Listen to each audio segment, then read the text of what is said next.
Hey everyone, it's Dennis again. So this is part five, I think, of my story. I know there's a lot of parts, but I'm trying to do it in small pieces because it was a long period of my life, and 16 years being boiled down to a few minutes isn't so easy. So at this point, when last we met. My life was pretty horrible. This is probably around the time that it was the absolute worst of my life. Um, so I'm in my mid 30s. I was living with my brother in his house. He had a large old Victorian house in Massachusetts. And I had the top floor was a separate apartment that I lived in. And there were a couple of little things that he asked me to do while living there. I paid, rent, but he also said he asked me to mow the lawn, the big lawn, which I was fine doing anyway. So he said one day he saw me out there, and it was about 10 in the morning, and I was very drunk, and I was mowing the lawn, and he saw me fall flat on my face, and that was it. That was it. He came to me, and I know it was not easy for him, but he told me that it was time for me to get out.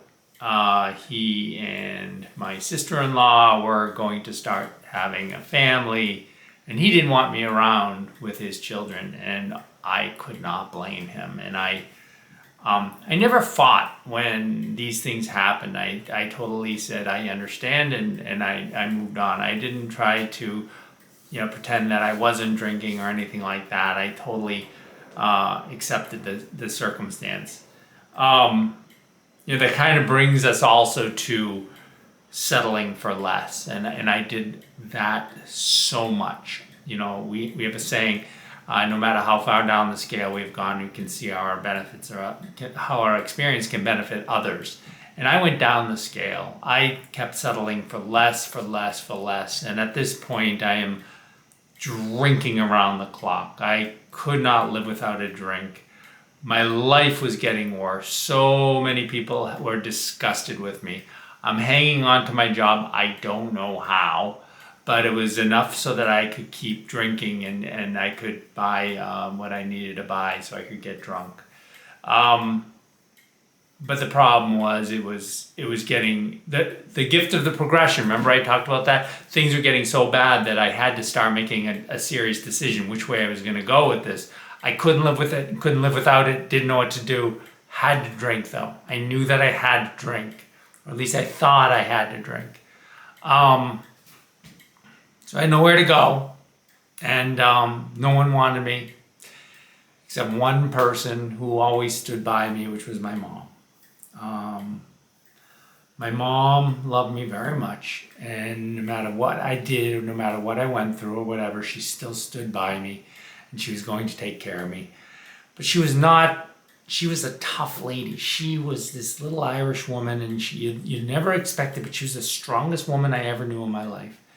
And so she said I could go home, but I couldn't drink there. I could go home to her house, which was, where I grew up.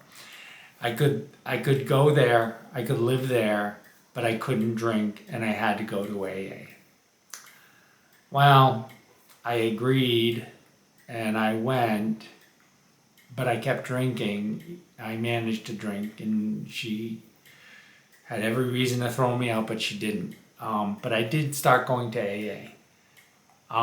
That's where the first little kernel of the miracle started.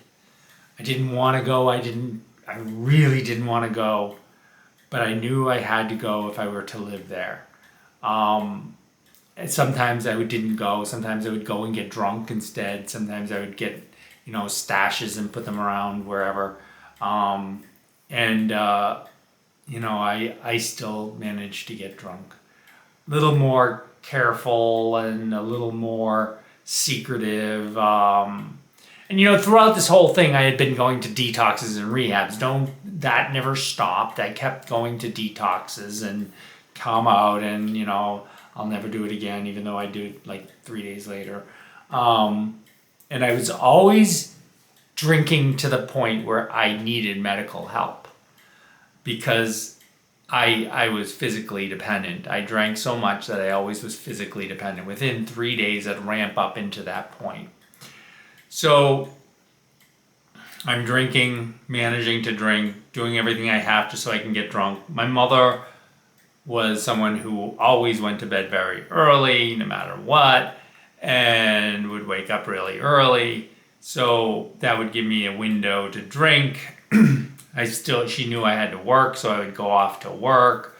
I would manage, and I could sometimes pull it off where I'd be drinking and she didn't really notice, or at least she wouldn't say she noticed. And so my life was drinking in AA. Don't know if how many of you have done that, but it's a horrible thing because you're so lying to yourself, lying to everybody. It just feels like crap. You're still drinking in AA, and you feel like the worst of the worst. You feel like such a loser, you're just a failure. You can't do it. And this went on for 3 years. I was drinking in AA for 3 years, but the message was slowly getting through. And I'm going to tell you, before I tell you the big thing that happened that sort of changed me, was I was going to meetings here and there, not usually the same one twice, or if I did, I'd come in late or leave early or both, and I never connected. I never would say a word to anybody. I would never want anybody to say anything to me. I never made any personal connections. I was just doing what I had to do to stay in that house and have a roof over my head and figure out how to drink. So for 3 years that went on. And my mom was really a huge part of my sobriety. There were 3 things that were part of my sobriety. 1 was God, 2 was my mom, and 3 was AA and the people in AA. My mom passed in 23, and when she did, I took care of her, and I kind of made up for some of it in the last few years. But anyway, the point being that she was strong, and she would not let go of who I was. She knew who I could be, and she knew who I was, and my mom was a super important part of me getting sober. I'll tell you a little something else that was very helpful was my dog. I had a dog that she took care of a lot of the time because of my drinking. But anyway, I had a dog, and this dog I love very much. And my dog was with me through getting sober.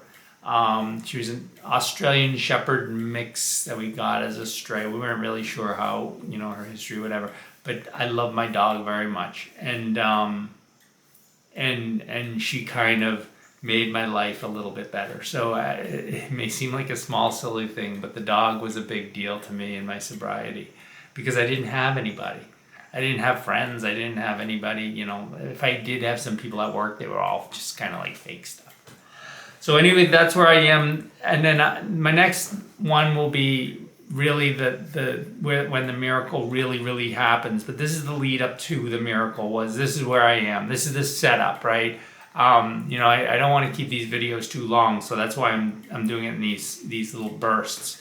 But so that's where I am with my sobriety, and I'm on the brink of getting better. I'm on the brink of the miracle, and all I have is my mom, my dog, and at this point, God was there, and he was there the whole time. But he was just sort of starting to make more of an appearance into my daily life.